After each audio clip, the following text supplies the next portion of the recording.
الحمد لله رب العالمين صلى الله وسلم وبارك على نبينا محمد وعلى آله وأصحابه أجمعين أشهد أن لا إله إلا الله وحده لا شريك له وأشهد أن محمدا عبد الله ورسوله صلى الله عليه وسلم أما بعد فهذا اليوم هو العاشر من شهر جماد الثاني عام 1437 من هجرة النبي صلى الله عليه وسلم ونحن في المجلس الثالث عشر من دراسة أصول السنة للإمام أحمد بن حنبل رحمه الله تعالى.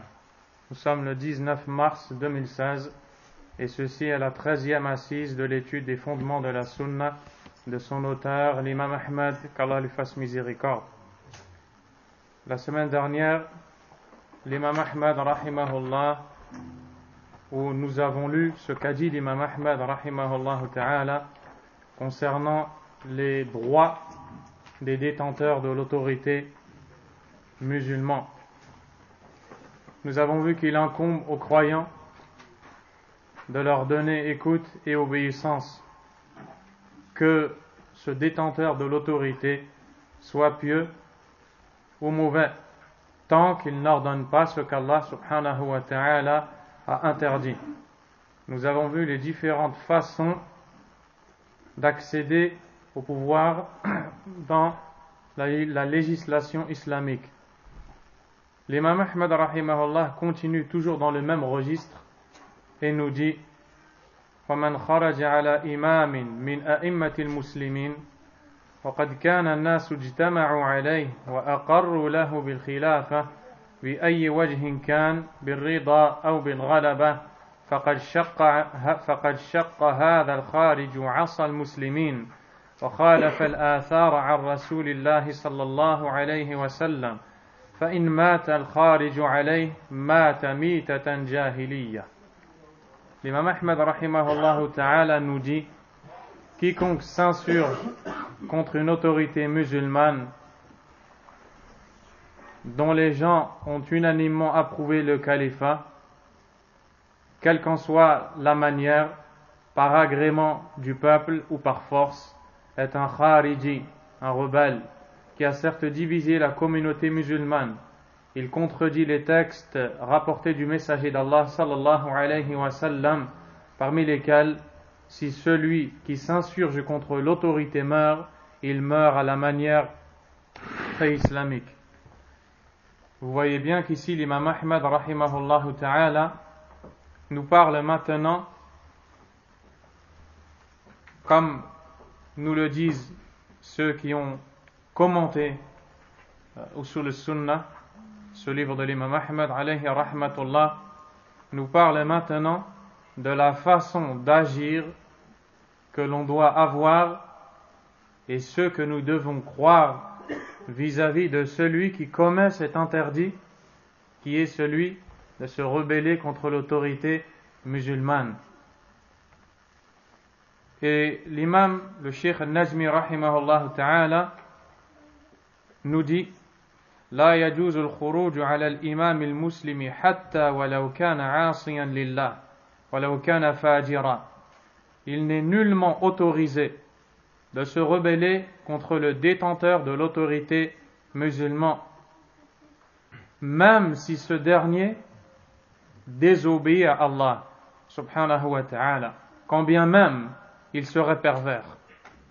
C'est une base des gens, de la croyance des gens de la sunna, l'interdiction formelle de se rebeller contre le détenteur de l'autorité. Et comme nous l'avons déjà dit, les savants ont noté qu'il ne s'agit pas ici de s'entraider avec l'oppresseur s'il y a un oppresseur, mais plutôt de préserver l'intérêt général des musulmans, de les protéger des troubles, du chaos, de l'anarchie, de l'effusion de sang, de toutes ces choses qui sont le résultat de la non-soumission aux prescriptions d'Allah subhanahu wa ta'ala et de son prophète Muhammad sallallahu alayhi wa sallam.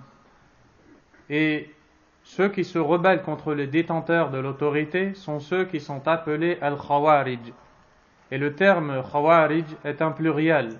Son singulier est khariji, et il est issu du verbe kharaja, qui signifie sortir. Ces gens dont nous parlons ont été qualifiés comme étant khawarij, des sortants, des rebelles, du fait qu'ils sont sortis de la communauté, de la société musulmane.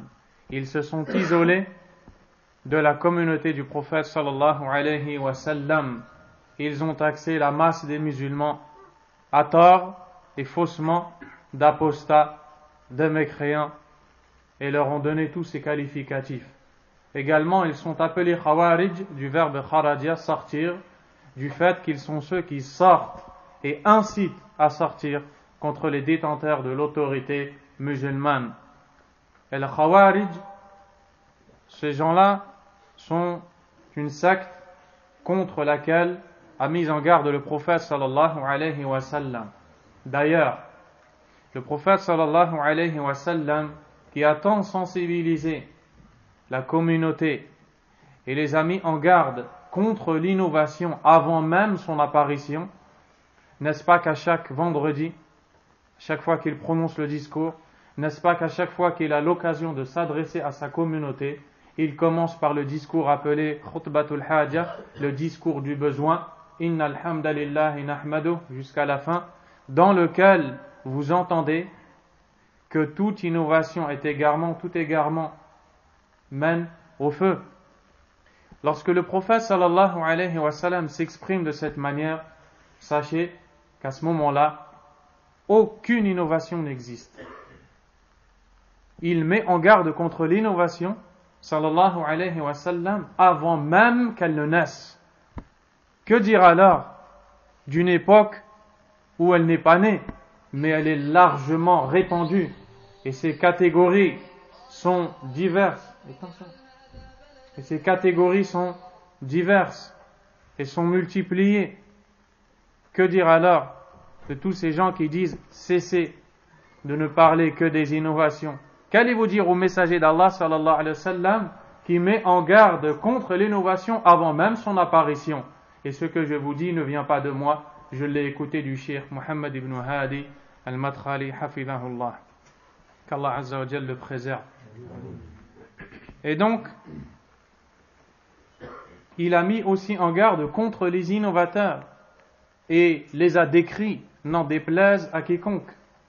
Et les innovateurs contre lesquels il a mis l'accent, ou au sujet desquels il a mis l'accent dans la mise en garde contre eux, particulièrement en détaillant leurs caractéristiques, leurs adorations, leurs comportements, ce sont les khawarij. Et ils font partie des premiers innovateurs dans l'histoire de l'islam. Et ceci car leur mal est grave et dangereux pour les membres de la communauté. Al-Sheikh al-Najmi rahimahullah ta'ala a dit وَالْخُرُوجُ يَنْقَسِمُ إِلَى قِسْمَيْنِ.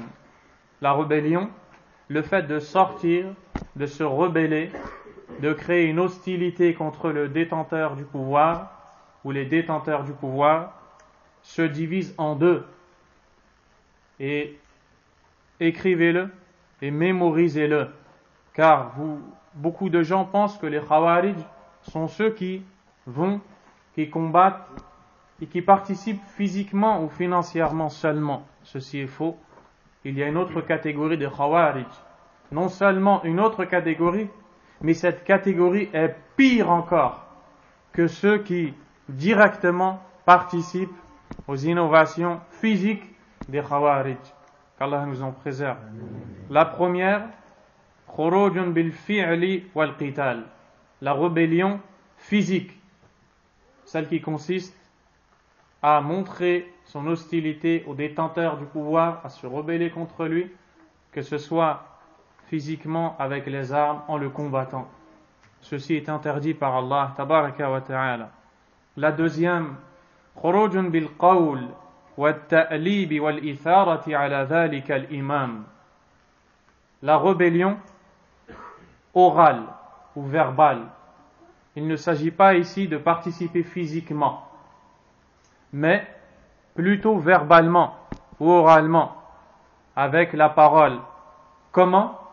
en incitant la masse des musulmans à adhérer à cette croyance, en incitant la masse des musulmans à participer, en encourageant ceci, en montrant les tares, les défauts des gouvernants, dans le but que la masse des musulmans les déteste, ce qui va faire naître après la sortie physique. C'est pour ça que le cheikh Mohammed ibn Salih al-Uthaymin rahimahullah a dit al-khuruj bil-qawl ashaddu min al-khuruj bil-fi'l. La sortie verbale est pire que la sortie physique. Pourquoi? لأنه ما من خروج فعلي إلا وهو ناتج عن خروج قولي. Ceci car il n'y a aucune rébellion physique sans que cette dernière ne soit le fruit de la rébellion verbale, sans que ces gens n'aient été incités à agir ainsi. C'est pour ça que ces gens-là sont les pires. الشيخ النجمي رحمه الله نجي وقد جاء في حديث عبادة بن الصامت رضي الله عنه أن النبي صلى الله عليه وسلم دعاهم إلى البيعة فبايعوه على السمع والطاعة في العسر واليسر والمنشط والمكره وأن لا ننازع الأمر أهله إلا أن تروا كفرا بواحا معكم من الله فيه برهان. والأحاديث في هذا الباب كثيرة مشهورة، منها قول النبي صلى الله عليه وسلم من خرج على السلطان فمات فميتته جاهلية. اسكت اجلس. الشيخ النجمي رحمه الله nous cite le récit rapporté par Ubadah ibn Samit radiyallahu anhu, dans lequel le prophète sallallahu alayhi wa sallam a accepté l'allégeance que les compagnons lui ont prêtée radiyallahu anhum, et dans laquelle, comme nous décrit le compagnon, ils se sont engagés à écouter, obéir dans l'aisance et dans la difficulté. Écouter et obéir, nous parlons ici les détenteurs de l'autorité. Regardez bien, écouter et obéir dans l'aisance et dans la difficulté, dans la facilité lorsque nous sommes à l'aise et même sous la contrainte, lorsqu'il y a des difficultés, lorsque peut-être on est victime de quelque oppression. Et nous nous sommes engagés à ne pas chercher à prendre le pouvoir du détenteur de l'autorité, excepté le cas où les compagnons, les croyants voient de ce dernier une mécréance claire ayant une preuve évidente d'Allah tabaraka wa ta'ala. Également, dans le hadith rapporté par l'imam al-Bukhari et Muslim, le prophète sallallahu alayhi wa sallam a dit: celui qui s'insurge contre l'autorité puis meurt, c'est-à-dire qu'il meurt dans cette situation, il passe à cet acte puis il meurt en étant dans cette situation, sa mort sera la même que celle de l'époque pré-islamique. Comment est-ce qu'il mourrait? Il mourrait dans l'égarement. Wal'iyadhu billah. Ces gens qui incitent verbalement, on les appelle al-khawarij al-qa'adiyya. Al-khawarij al-qa'adiyya. Et on les appelle aussi al-qa'ada. Ceci car cela vient du verbe qa'ada yaq'udu, qui signifie s'asseoir. Pourquoi est-ce qu'on les appelle comme ça? Parce qu'ils ne participent pas, ils sont assis. Ils sont assis et ils incitent les autres. Et les Khawarij, ils sont organisés. Ils ont des gens qu'ils envoient commettre ces innovations et ce mal et semer la corruption, le désordre sur la terre d'Allah Azza wa Jal. Mais il y a des gens qui, eux, sont chargés d'inciter autrui en ayant la belle parole, la parole enjolivée et ensorcelée et ensorcelante. Et c'est ce que l'on voit malheureusement, que ce soit à travers les livres qu'ils ont écrits, mais aussi des audios de leurs interventions ça peut être des discours qu'ils ont prononcés, des discours du vendredi, ça peut être des conférences, ça peut être toute autre chose, des débats, et tout ce qui va dans ce sens. Et maintenant, le mal a grandi, car il y a Twitter, Facebook, Telegram, WhatsApp, les sites internet. Et c'est là que les jeunes vont s'empoisonner le cœur.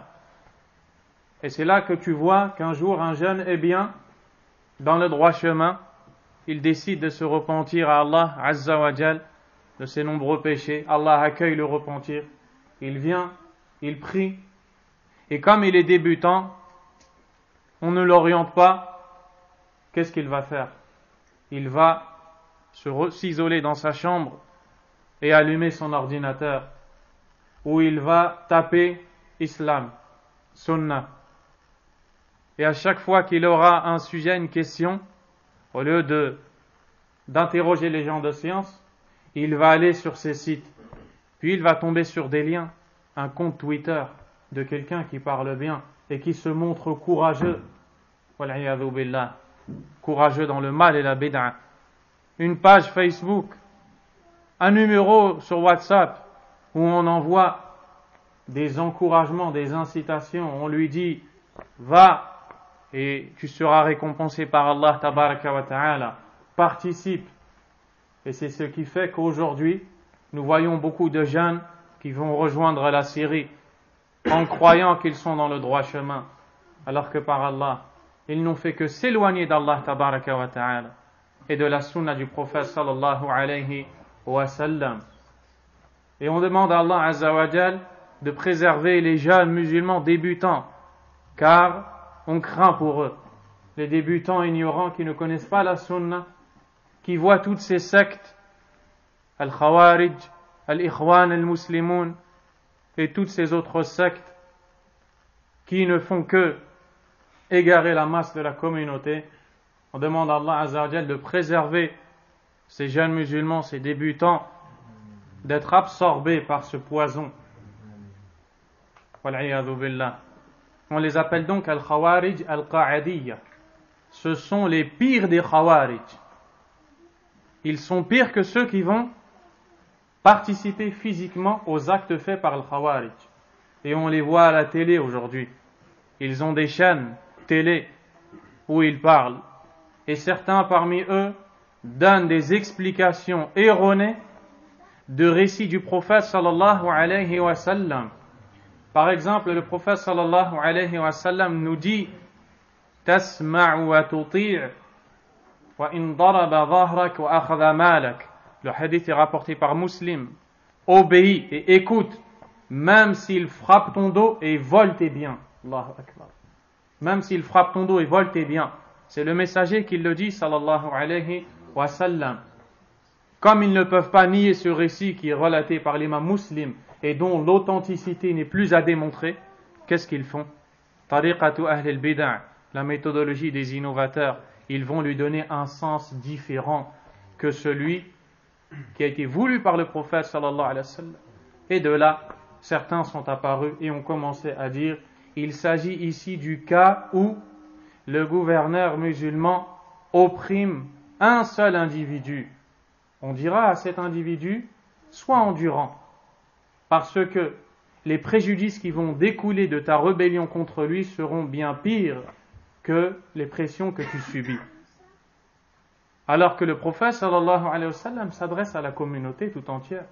Il ne s'adresse pas à un seul homme.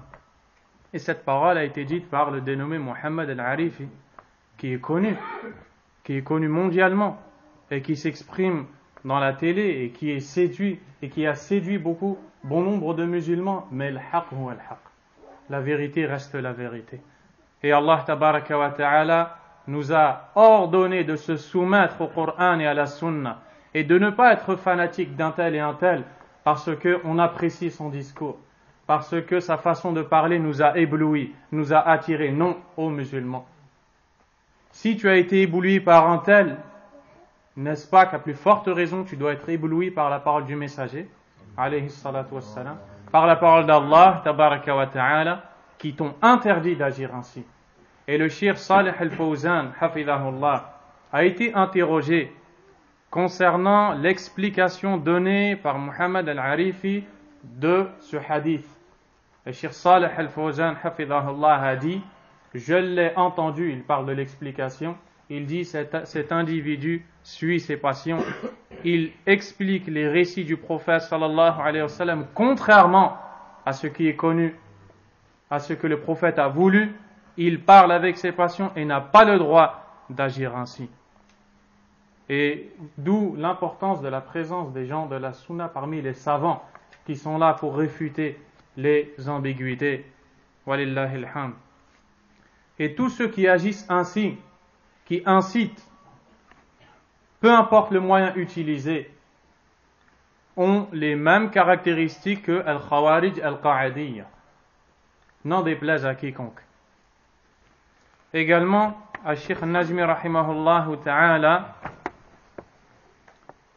a dit وَإِنَّ مِمَّا يُعَدُّ مِنَ الْخُرُوجِ parmi ce qui est considéré comme faisant partie de la rébellion ذِكْرَ مَثَالِبِ الْوُلَاةِ le fait d'évoquer les tares. Les tares, ce sont les défauts. Les tares des détenteurs de l'autorité, car ils ne sont pas infaillibles. Ils sont des hommes qui forcément vont commettre des erreurs. Mais est-ce qu'il est demandé à l'orateur et au prêcheur d'évoquer les erreurs des détenteurs de l'autorité pour inciter, exciter la masse des musulmans, pour faire des ameutements, regrouper des gens et créer une hostilité? La réponse est non. فَالطَّعْنُ فِيهِمْ les dénigrer, وَالْإِنْكَارُ عَلَيْهِمْ بَيْنَ الْجُمُوعِ الْحَاشِدَةِ les dénigrer et les réprimander en présence de grandes foules, وَالْإِسْتِهَانَةُ بِهِمْ لِأَنَّ هَذَا مِمَّا يُسَبِّبُ أَخْطَارًا عَظِيمًا car tout ceci cause des choses qui sont très dangereuses, وَأَضْرَارًا كَبِيرًا et de très nombreux préjudices. وَمِنْهَا عِصْيَانُ وُلَاةِ الْأَمْرِ parmi celles-ci, écoutez, le fait que les gens, étant donné qu'on a gonflé leur cœur de haine, vont tomber dans l'interdit qui est la désobéissance aux détenteurs de l'autorité, car ils vont dire son autorité n'est pas légitime, c'est un oppresseur, il est injuste, il transgresse, comment devrais-je lui obéir? Et alors il va se baser sur ses émotions pour savoir ce qu'il doit faire et dire, et ce qu'il doit croire, alors que dans l'islam, on ne précède pas les émotions, les sentiments, le ressenti, la tristesse, même si on peut les ressentir, ces choses-là. Mais les textes doivent passer avant, car les textes viennent d'Allah, tabaraka wa ta'ala, et Allah n'a prescrit et légiféré que ce qui est dans l'intérêt de son serviteur. Walillahi alhamd. وَيُؤَدِّي إِلَى الْخُرُوجِ الْفِعْلِ et ceci conduit à la rébellion physique. وَإِذَا حَصَلَ الْخُرُوجُ الْفِعْلِ et lorsque cette dernière a lieu, أُرِيقَتِ الدِّمَاء il y aura effusion du sang. وَانْتُهِكَتِ الْأَعْرَاضِ on portera atteinte à l'honneur des gens. وَقُطِّعَتِ السُّبُلِ وَأُخِيفَ الْآمِنُونَ et on fera peur aux gens en sécurité et la stabilité va disparaître pour laisser place au chaos, à l'anarchie, aux dégâts. N'est-ce pas que c'est tout ce que l'on voit? Regardez la baraka de la sunna du prophète sallallahu alayhi wa sallam et le mal de ne pas y adhérer et de prétexter telle et telle chose. Tel gouverneur a été injuste, tel détenteur de l'autorité opprime son peuple et ne lui donne pas telle et telle chose. Et c'est là que le peuple commence à le détester. Puis, les uns, les autres, ils s'entraident mutuellement dans la voie du diable. Wal'iyadu billah. Et les prêcheurs al-Qa'adiyya, les Khawarij verbales, qui continuent à les inciter et qui peut-être prononcent des discours en disant « Wallah, nous avons vu des beaux hommes blancs qui ont participé à tel combat et ce sont des anges. » Jusqu'à ce que par Allah, en Égypte, un Khariji égaré a pris la parole devant des milliers de gens, a pris le micro et il a juré par Allah wal'iyadhu billah, que Jibril est descendu dans la mosquée où les rébellions et les révolutions ont commencé pour les encourager. A'udhu billah. Parce que dans leur croyance, ils disent Yajuzul kadhibu lil maslaha. Il est permis de mentir pour l'intérêt, pour un intérêt recherché. Wal'iyadhu billah. Où sont maintenant les gens qui ont suivi ces personnages? Soit ils se sont fait tuer, soit leurs biens ont été pillés, soit ils ont été arrêtés et se retrouvent emprisonnés pour de longues années. Et leurs femmes maintenant sont seules, peut-être que leurs enfants ont été tués. Il n'y a que du mal. Il n'y a que du mal. Ittaqullah ayyuhal muslimun. Craignez Allah tabaraka wa ta'ala. Il y a donc la sortie verbale qui est la pire et il y a la sortie physique. Al-Sheikh al-Najmi rahimahullah va ici conseiller les jeunes particulièrement concernant le royaume d'Arabie Saoudite. Pourquoi? Parce qu'il a été et ne cesse de l'être victime de l'incitation des ennemis de l'intérieur et de l'extérieur. De l'intérieur parmi les innovateurs, parmi les hypocrites, et de l'extérieur aussi, qui font tout pour faire tomber cet état, où a régné le tawhid, l'unicité d'Allah, tabaraka wa ta'ala. Il y a des péchés, comme il y en a partout, mais par Allah, le khayr, la sunna, le tawhid, vous ne le trouverez pas comme vous le trouverez dans cet endroit. Al-haqq yuqal, la vérité doit être dite. Al-Sheikh Najmi dit فالله الله في أمة محمد صلى الله عليه وسلم يا طلاب العلم. Craignez Allah dans votre conduite envers la communauté du prophète Muhammad alayhi salatu wassalam, ô vous les étudiants.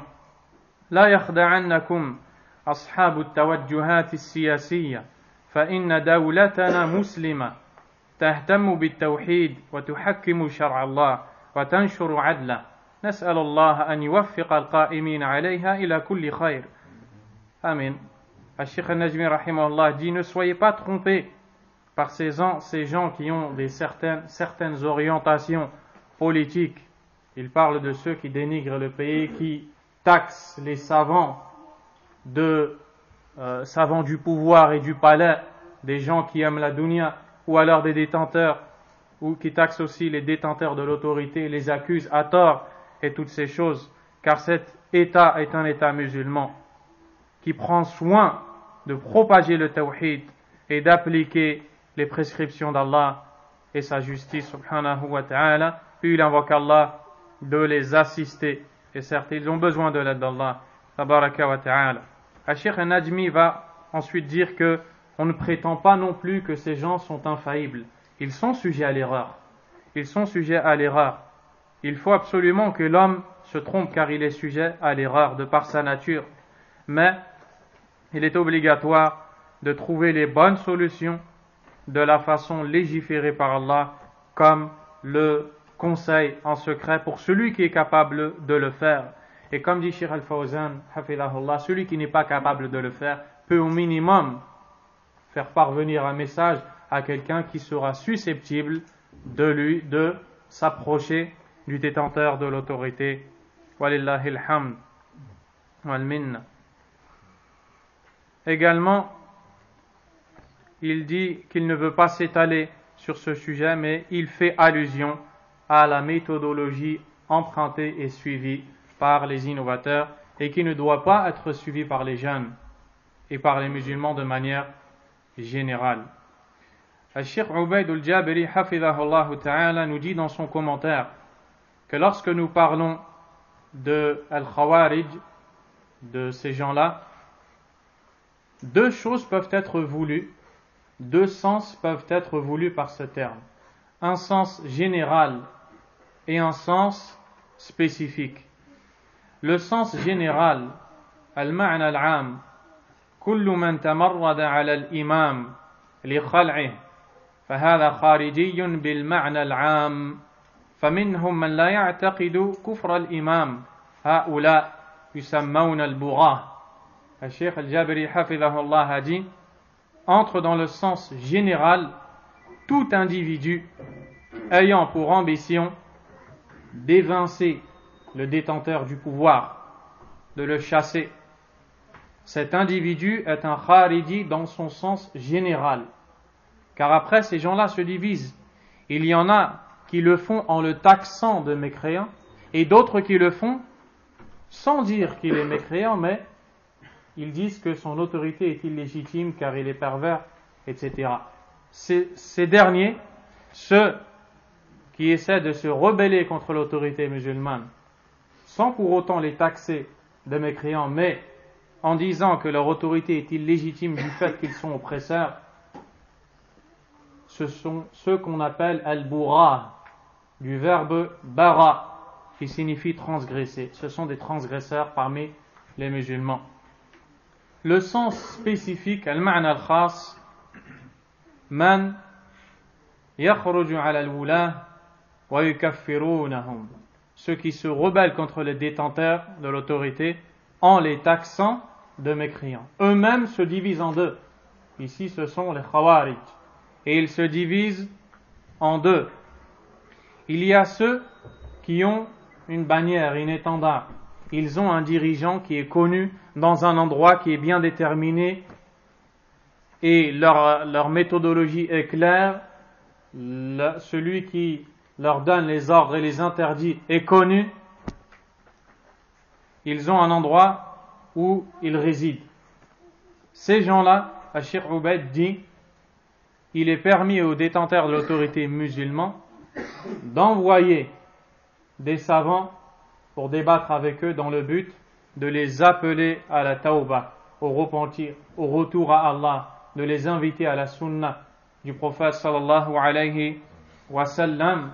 Ce fut notamment le cas de Abdullah ibn Abbas radiyallahu anhuma lorsque Ali ibn Abi Talib radiyallahu anhu, qui était alors le calife, le gouverneur des musulmans, a donné la permission à Abdullah ibn Abbas radiyallahu anhuma d'aller débattre avec les Khawarij qui étaient restés dans un endroit dans le but qu'ils reviennent à la vérité, qu'ils reviennent à Allah subhanahu wa ta'ala. Et c'est Abdullah ibn Abbas qui a demandé l'autorisation à Ali ibn Abi Talib radiyallahu anhu. Attention, ce n'est pas n'importe qui va, et ce n'est pas n'importe qui autorise. Celui ici qui a été, c'est le plus grand savant du tafsir du Coran à son époque, Abdullah ibn Abbas radiyallahu ta'ala anhuma. Et il a été autorisé par le gouverneur Ali ibn Abi Talib radiyallahu ta'ala anhu. Au début, Ali ibn Abi Talib radiyallahu anhu lui a fait part de la crainte qu'il a pour sa personne, de la crainte que ces gens-là ne lui fassent subir des injustices et peut-être ne le tuent. Mais Abdullah ibn Abbas a insisté et l'autorisation lui a été donnée. Il a mis les plus beaux vêtements radiyallahu anhuma et il s'est rendu chez eux. Quand il est arrivé ou quand il s'est rapproché d'eux, il nous raconte qu'il a entendu des bourdonnements. Des bourdonnements. Il est entré dans leur village et il les a vus. Ils étaient tous avec un Coran dans la main en train de réciter. Car comme l'a dit le prophète sallallahu alayhi wa sallam, tahqiruna salatakum ila salatihim. Vous mépriserez vos prières devant les leurs. Wa qira'atakum ila qira'atihim. Et votre récitation du Coran devant la leur. Ils ont plus d'adoration que vous. Et là on comprend qu'avoir beaucoup d'adoration n'est pas gage de vérité, n'est pas forcément une preuve que cet adorateur, ce dévot, est dans le haqq. Il faut qu'il suive la sunnah. Il dit à la fin, sallallahu alayhi wa sallam, yaqra'una al-Qur'an la yujawizu taraqiyahum. Ils réciteront le Coran qui ne dépassera pas leur clavicule. Le Cheikh Abdul Aziz al-Rajihi, hafidahullah, a commenté ce récit et a dit que les bonnes actions sont élevées pour être présentées à Allah subhanahu wa ta'ala, pour être acceptées ou non. Ces gens-là, leur récitation va s'élever et s'arrêter au clavicule, car Allah n'en voudra pas.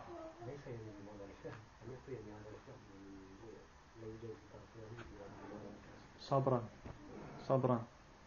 Et donc, il dit que la lecture ne va pas s'élever à Allah tabaraka wa ta'ala. Ceci est l'explication du Cheikh Abdul Aziz Al-Rajihi, hafidhahullah ta'ala. Et prenez l'habitude d'avoir ce adab, que quand vous entendez un savant a dit, ne dites pas c'est autre chose. Patientez jusqu'à la fin. Et si vous avez une question, à ce moment-là, à la fin, vous allez voir et vous demandez. Peut-être que des choses vous paraissent pas assez claires et elles deviendront bi'idhnillahi ta'ala.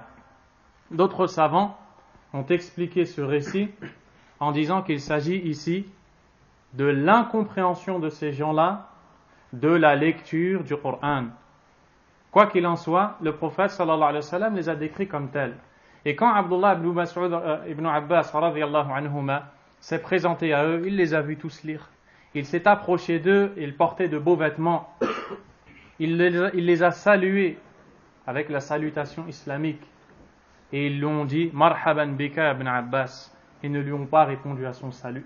Ils lui ont dit « Bienvenue à toi, ibn Abbas ». Ensuite, ils lui ont dit « Hada libas, libasu man la khalaqa lah ». Que sont ces vêtements que tu portes? Ils sont ceux de celui qui n'a aucune part dans l'au-delà. C'est-à-dire que tu dois être un ascète. Tu dois délaisser la dunya. Pourquoi tu portes ces vêtements si luxueux et si beaux? Regardez, ça c'est la parole de celui qui suit l'innovation. Quelle fut la réponse de celui qui suit la sunna? Il leur a dit, labisaha man huwa afdalu minni wa minkum. Ce vêtement a été porté par celui qui était meilleur que vous et moi, le messager d'Allah sallallahu alayhi wa sallam. Puis il y a eu un long débat et à la fin 2000 personnes ont fait tawbah et sont revenus avec Abdullah ibn Abbas radiyallahu ta'ala anhu. La deuxième catégorie, ce sont donc des khawarij qui sont actifs physiquement. Ce sont les groupuscules, les petits groupuscules qui sont divisés et séparés ici et là, qui n'ont pas un commandant clair, un endroit clair. Ces gens-là, les gouverneurs musulmans ne leur envoient pas de savants pour débattre, ils les combattent. Et également, les premiers, s'ils acceptent, alhamdulillah, c'est ce qui est voulu, et s'ils n'acceptent pas, le détenteur de l'autorité musulmane va les combattre. Ce fut le cas de Ali ibn Abi Talib radiyallahu anhu, qui a combattu le reste, ceux qui n'ont pas suivi Abdullah ibn Abbas quand il les avait invités à se repentir en leur exposant les versets du Coran et de la Sunna qui dissipent leurs ambiguïtés. Ils se sont obstinés, ils ont été combattus par Ali radiyallahu ta'ala anhu. Et donc le prophète sallallahu alayhi wa sallam a dit, donc nous sommes à la fin de ce qu'a dit l'imam Ahmad rahimahullah, qu'en est-il de celui qui se rebelle contre le gouverneur? Il dit man mata wa laysa fi unuqihi bay'a mata mitatan jahiliya. Celui qui s'insurge contre le détenteur de l'autorité. Ou alors, pardon, c'est un autre hadith, quiconque meurt en n'ayant pas sur son cou une allégeance, sa mort sera la même que celle de l'époque pré-islamique. De quoi est-ce que l'on parle ici? Dans un pays musulman, le peuple doit prêter allégeance au détenteur de l'autorité, écoute et obéissance, à condition qu'il s'agit de l'obéissance d'Allah tabaraka wa ta'ala. Ici, le prophète sallallahu alayhi wa sallam nous dit que celui qui meurt et qui n'a pas cette croyance-là, sa mort est semblable à la mort pré-islamique, dans l'égarement, dans le mal. Wal'iyadhu billah. Al-Cheikh Al-Fawzan, hafidhahullah, a été interrogé concernant cette allégeance dont nous parlons. Est-ce que chaque individu doit aller prêter cette allégeance? Ou alors, comment est-ce que cela se fait? Al-Cheikh Al-Fawzan a dit non, ce n'est pas toute la communauté qui le fait, mais ce sont les savants du pays. Et quand ils le font, cette allégeance est valable pour tous les membres du peuple, les membres du pays. Attention, nous parlons ici dans la sunna, nous ne parlons pas de ce que font les khawarij, car ils utilisent des mots qu'on retrouve dans les textes à mauvais escient et leur donnent des sens qui ne sont pas les leurs.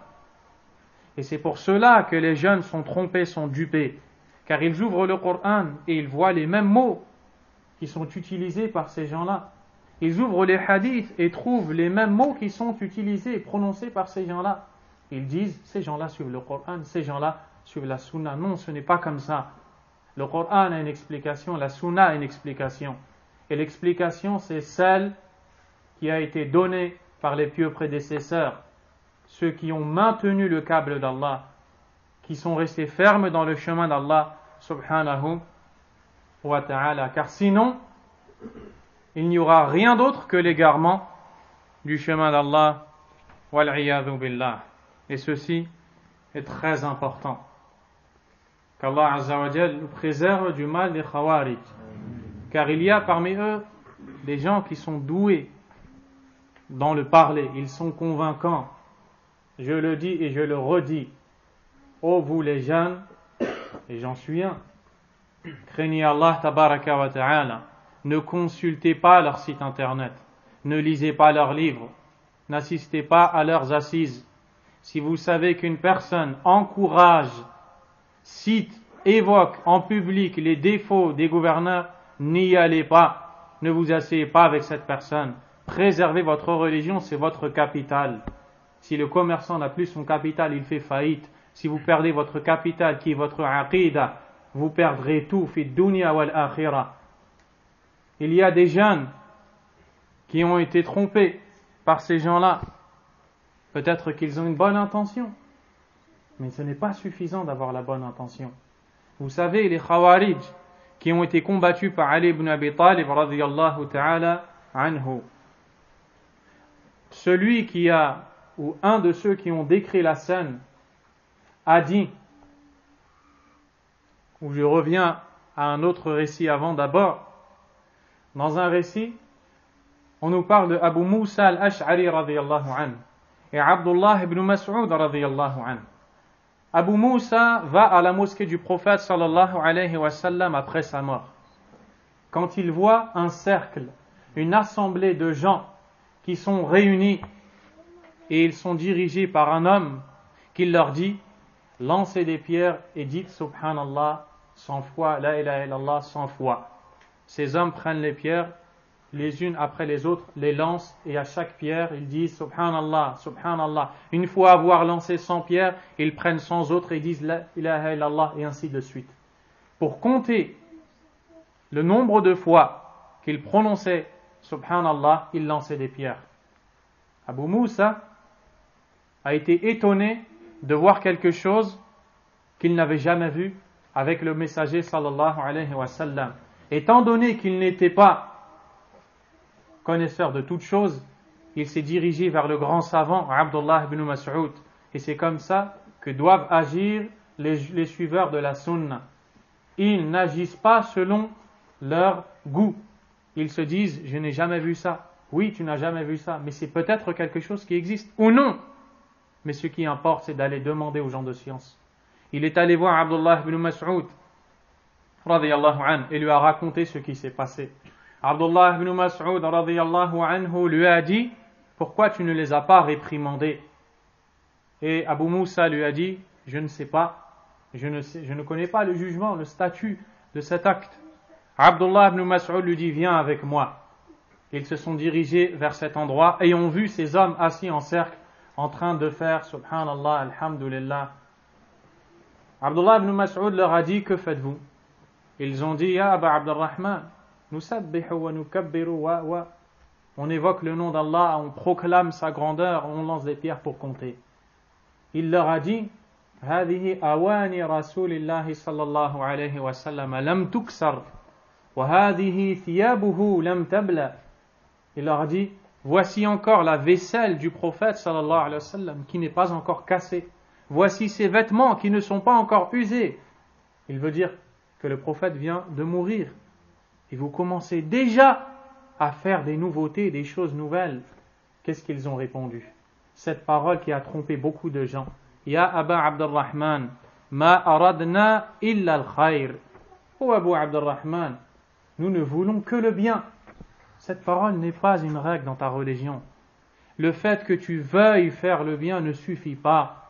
est-ce que ce bien est conforme à ce qu'Allah a légiféré ou non? C'est ce qu'il faut regarder, en plus de vouloir faire le bien et d'être sincère. Abu Mas'ud les a éduqués et leur a dit, il nous a tous éduqués, il leur a dit, Kam min muridin lil khayr lam yudrikhu. Combien sont ceux qui veulent le bien mais ne l'atteignent pas? Ça ne suffit pas de vouloir le bien. Il se peut que tu veuilles le bien, mais si tu es ignorant, qu'est-ce que tu vas faire? Tu vas t'égarer, tu vas faire des choses mauvaises. Combien sont les gens qui veulent le bien mais ne l'atteignent pas? Ces gens n'ont pas suivi la nasiha de Abdullah ibn Mas'ud. Écoutez la suite car elle est frappante. Celui qui raconte l'histoire du jour de Nahrawan, Nahrawan c'est le nom d'un endroit, et c'est dans ce dernier que les Khawarij qui ont refusé de suivre Abdullah ibn Abbas ont été combattus par Ali ibn Abi Talib radiyallahu anhu, ainsi que le Hassan et le Hussein. Celui qui raconte ce récit dit par Allah, j'ai vu dans le rang des Khawarij ces gens qui disaient Subhanallah avec les pierres. Les savants ont dit, ceci montre que quand tu commences dans la bid'a, tu commences par une petite. Et si tu ne t'arrêtes pas, tu ne vas cesser de grandir dans l'égarement et dans l'innovation jusqu'à arriver à une énorme bid'a, une innovation dans la croyance. Wal'iyadhu billah. Et c'est pour cela que les savants de la sunna sont stricts et durs. Ils ferment la porte à la communauté du prophète sallallahu alayhi wa sallam. Ils savent qu'ils ont des détracteurs, des gens qui les prennent à la dérision, mais ils n'en ont que faire, car ils savent qu'ils veulent protéger la communauté. Ce n'est pas grave, 100 personnes vont se moquer de toi, 1000 personnes vont être préservées parce que tu as dit le haqq. Et peut-être, comme a dit Cheikh Muqbil rahimahullah ta'ala, Muqbil ibn Hadi al-Wadi, allamatul Yaman, qu'Allah lui fasse miséricorde, que tu vas dire une parole, sincèrement, qui contient le haqq, et Allah tabaraka wa ta'ala va amener cette parole dans les cœurs d'énormément de gens. Donc le haqq doit être dit et enseigné, mais avec ilm. Avec ilm, de la meilleure manière.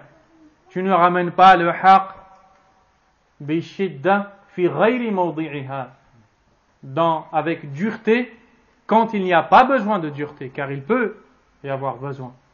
Mais à la base, dans la da'wa, dans la prédication, c'est al-lin, al-rifq, c'est la douceur, dans le but de convaincre cet individu qui est devant toi, car tu cherches à sauver son âme de l'enfer, et tu cherches à être la cause pour avoir les hasanat, les récompenses d'Allah tabaraka wa ta'ala. L'imam Ahmad rahimahullah continue et dit وَلَا يَحِلُّ قِتَالُ السُّلْطَانِ وَلَا الْخُرُوجُ عَلَيْهِ لأحد من الناس فمن فعل ذلك فهو مبتدع على غير السنة والطريق. Il n'est pas permis à quelqu'un de combattre l'autorité ni de se rebeller contre elle. Quiconque le fait est un innovateur en religion. Il est hors de la sunna et de la bonne voie. En fait, ici, il résume tout ce qu'il vient de dire et appuie l'importance de bien comprendre ces choses-là. Al-Sheikh Salih al-Fawzan hafidahullah ta'ala a dit, en réalité, celui qui adhère à leur croyance, même s'il ne fait pas al-khuruj al-qawli wal-fi'li, la sortie ou la rébellion physique et verbale, huwa minhum, il en fait partie, il est comme eux chez Allah tabaraka wa ta'ala. Al-Sheikh al-Najmi rahimahullah a dit, لقد أمر الله عز وجل بطاعة السلطان ما دام محكوما له بالإسلام. Allah a ordonné l'obéissance au détenteur de l'autorité tant qu'il est musulman. ولا يجوز الخروج عليه حتى ولو ظلم. Il n'est nullement autorisé de se rebeller contre lui quand bien même il serait oppresseur. ولو ضرب الظهر وأخذ المال. Même s'il saisit les biens d'autrui et frappe son dos. Regardez les savants de la sunna, comment ils s'accrochent au hadith. Dès qu'ils lisent un hadith, ils s'y accrochent, ils s'y cramponnent, ils meurent avec. Qu'Allah fasse miséricorde à Cheikh Najmi rahimahullah. Et il cite le hadith de Hudhayfa où le prophète sallallahu alayhi wa sallam a dit Tasma'u wa tuti'u lil amir wa in daraba dhahrak wa in duriba dhahruka wa ukhidha maluk fasma' wa ati'. Obéis et écoute le détenteur de l'autorité. même si ton dos est frappé et tes biens sont pillés, obéis et écoute. Certains pourraient dire, mais comment continuer à obéir à quelqu'un qui pille et qui frappe? La réponse, c'est que ce qui t'a été pris comme bien, les coups que tu as subis ne partiront pas en fumée. Tu les verras devant Allah et tu en auras la récompense. Pourquoi est-ce que tu dois endurer? Car si tu te révoltes, si tu fais une rébellion, tu montres ton hostilité, et lui détient la force sur toi, il domine les gens, qu'est-ce qu'il va faire? Il va se venger contre tout le peuple. Résultat, il y avait une personne dont les biens ont été pillés et le dos frappé, et maintenant il y a des milliers, des centaines de milliers de personnes dont les dos seront pillés, frappés et les biens pillés. Et voici la hikmah dans la sunna du prophète sallallahu alayhi wa sallam. Ensuite, il conclut en disant qu'il est un devoir de suivre et de ne pas innover dans ce sens. L'imam Ahmad rahimahullah ta'ala dit وَقِتَالُ اللُّصُوصِ وَالْخَوَارِجِ جَائِزٌ إِذَا عَرَضُوا لِلرَّجُلِ فِي نَفْسِهِ وَمَالِهِ فَلَهُ أَنْ يُقَاتِلَ عَنْ نَفْسِهِ وَمَالِهِ ويدفع عنها بكل ما يقدر وليس له إذا فرقوه أو تركوه أن يطلبهم ولا يتبع آثارهم ليس لأحد إلا الإمام أو ولاة المسلمين إنما له أن يدفع عن نفسه في مقامه ذلك وينوي بجهده أن لا يقتل أحدا فإن مات على يديه في دفعه عن نفسه في المعركة فأبعد الله المقتول. L'imam Ahmad rahimahullah nous parle des voleurs et des khawarij dans le fait de les combattre. Lorsqu'on parle des voleurs, il s'agit ici des brigands de la route. Comme a dit Cheikh Ubayd hafidahullah ta'ala, ceux qui se cachent dans un endroit, dans une aire de repos par exemple, ou tout autre endroit où il est susceptible d'y avoir des voyageurs ou toute autre personne, dans le but de s'emparer de leurs biens et de les voler, de piller leurs biens. Et Cheikh Ubayd a dit qu'il y a un lien entre eux et les Khawarij, et c'est pour ça que l'imam Ahmed les a cités. Quel est ce lien? Car en agissant ainsi, ils ont désobéi à leur gouverneur, car ils n'ont pas le droit de faire cette chose, c'est interdit.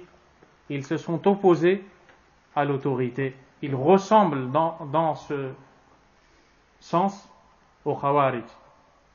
L'imam Ahmad dit, il est permis de combattre les voleurs et les khawarij lorsqu'ils font obstacle à un homme ou à ses biens. Il a le droit de se défendre et de défendre ses biens. Il se défendra selon les mesures de ses possibilités. Si ces derniers le quittent ou le laissent, il n'a pas le droit de les rechercher ou de les poursuivre. Nul n'a le droit de le faire excepté l'imam ou le dirigeant des musulmans. Il n'a que le droit de se défendre en cette circonstance. Il doit avoir l'intention de ne tuer personne. S'il cause la mort de quelqu'un en se défendant pendant le combat, c'est Allah qui a éloigné la personne tuée. Vous voyez ici la justice de l'islam. Ici, l'imam Ahmad rahimahullah ta'ala fait allusion à ces personnages. Lorsqu'ils viennent t'agresser, qu'est-ce qu'il t'est permis de faire?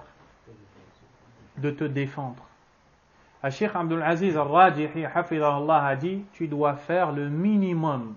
C'est-à-dire que si, par exemple, des brigands entrent dans ta maison dans le but de piller tes biens, si tu peux faire ce qui va les pousser à revenir sur leurs pas et à faire naître en eux la peur, comme par exemple faire un bruit, utiliser un bâton ou utiliser toute autre chose et faire ce qui va les faire fuir, alors c'est ce que tu dois faire et t'arrêter là.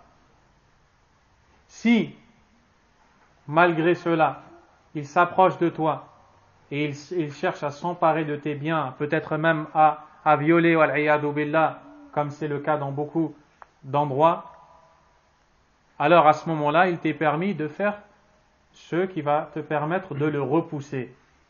Et à chaque fois, tu fais le minimum. Si tu as réussi à lui faire prendre la fuite, tu n'as pas le droit de le poursuivre. Pourquoi? car c'est un rôle qui doit être joué par le détenteur de l'autorité, et l'islam interdit l'anarchie. Et si on disait à la masse des musulmans, il t'est permis de faire telle et telle chose, les gens, selon leur nature, il y a un qui est nerveux, l'autre qui est encore plus nerveux, l'autre qui est dangereux, l'autre qui est moins dangereux. Un va tuer, l'autre va faire saigner, etc. Il y aura l'anarchie. C'est le détenteur de l'autorité. Les savants disent que tu ne le poursuis pas. Par contre, tu le dénonces aux autorités, dans le but qu'il soit attrapé et jugé. Et c'est ce que a cité ici l'imam Ahmad rahimahullah ta'ala. Al-Sheikh al-Najmi rahimahullah a dit قتال البغاة واللصوص والخوارج جائز إذا عرضوا للرجل في نفسه وماله وواجب إن أرادوا هتك حرمه أي أهله فله أن يقاتل عن نفسه وماله أما حرمه فيجب عليه وجوبا الدفع عنهم بكل ما يقدر. Il est permis de combattre ces gens-là, et les savants marquent la différence entre qital et qatl. Qatl, ça veut dire tuer. On ne parle pas de ça. On parle du qital. Qital, c'est l'action de combattre pour repousser la personne qui t'agresse. Ceci est permis s'il essaie de porter atteinte à l'individu dans sa personne, dans ses biens, et c'est un devoir d'agir ainsi s'il cherche à porter atteinte à sa famille, à son épouse. Tu ne peux pas rester les bras croisés. Tu dois défendre ton épouse. Et tu le combats pour défendre tout cela autant que tu peux. فقرر الإمام أحمد رحمه الله في هذا المقطع أنه لا يتبع آثارهم إن أدبروا وفروا. L'imam Ahmad rahimahullah ta'ala a dit qu'on ne doit pas les poursuivre s'ils prennent la fuite. Pourquoi? لأن علي بن أبي طالب رضي الله عنه لما قاتل الخوارج أمر ألا يتبع مدبرهم وعلي بن أبي طالب رضي الله عنه من الخلفاء الراشدين الذين تتبع سنتهم. Car quand Ali ibn Abi Talib رضي الله عنه a combattu les Khawarij, il a ordonné à ceux qui étaient sous ses ordres de ne pas poursuivre ceux qui ont pris la fuite.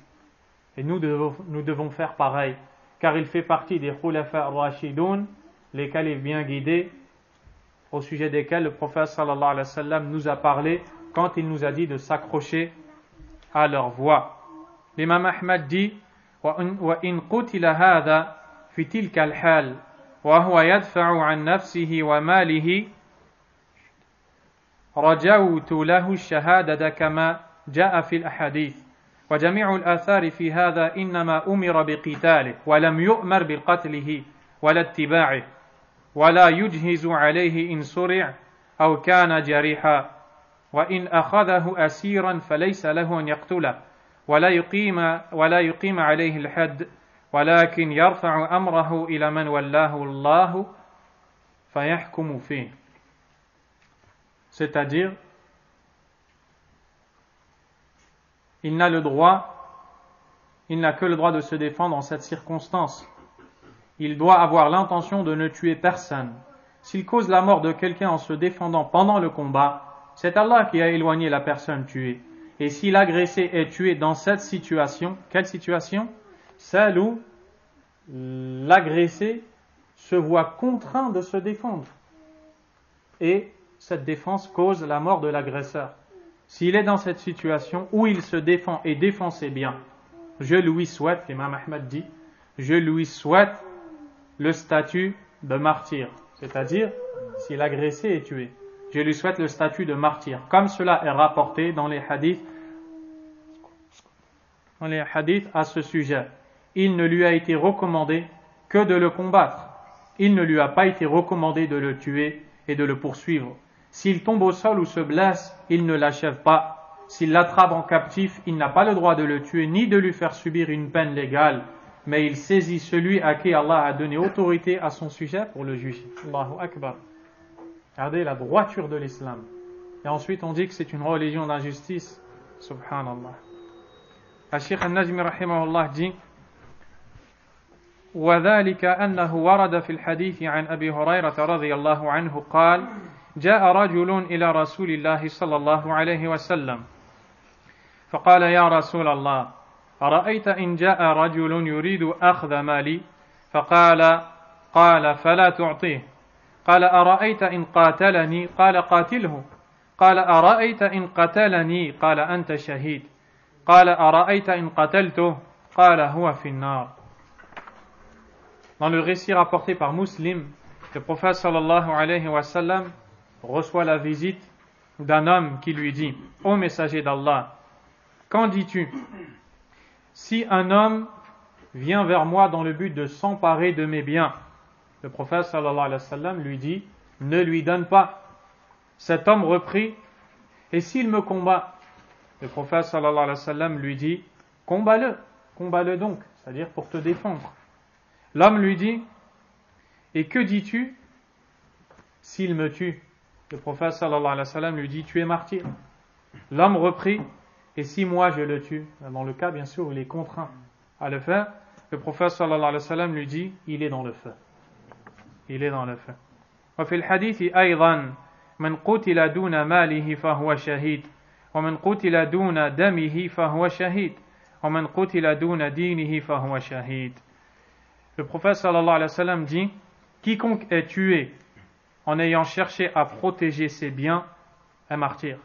Quiconque est tué en ayant cherché à protéger son sang est martyr. Quiconque est tué en ayant cherché à protéger sa religion est martyr. Imam al-Najmi dit, donc ce récit rapporté par l'imam Abu Daoud et d'autres est jugé authentique par l'imam al-Albani rahimallahu al-jami'.